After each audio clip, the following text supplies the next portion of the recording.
ছিল ভাই। কেউ স্লোগান দিবে, তাদের রাজনৈতিক বক্তব্য দেওয়ার আজকে প্লিজ আমাদেরকে সহযোগিতা করবেন। আপনার সবার প্রতি আমার একটাই মেসেজ, আর কোনো মেসেজ নেই, আপনাদের সহযোগিতা ছাড়া আমাদের অনুষ্ঠান কোনোভাবেই আমাদেরকে সুন্দর করে সম্ভব নয়। প্রয়োজন আপনাদের সহযোগিতা।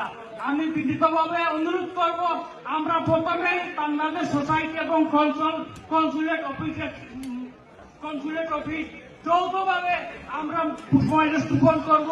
এরপর পরই আপনারা একভাবে সিরিয়ালে আসবেন। আপনি এটা বলবেন না প্লিজ, আপনার কাছে অনুরোধ থাকবে,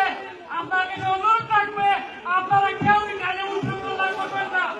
আমার বিনীত অনুরোধ থাকবে আপনাদের কাছে প্লিজ।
তারপর আছেন ঢাকা জেলা বিপুল এবং সুদানের নেতৃত্বে।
ঢাকা জেলা তারপর আছেন ঢাকা জেলা কর্মচারী নবযুবক সমিতি।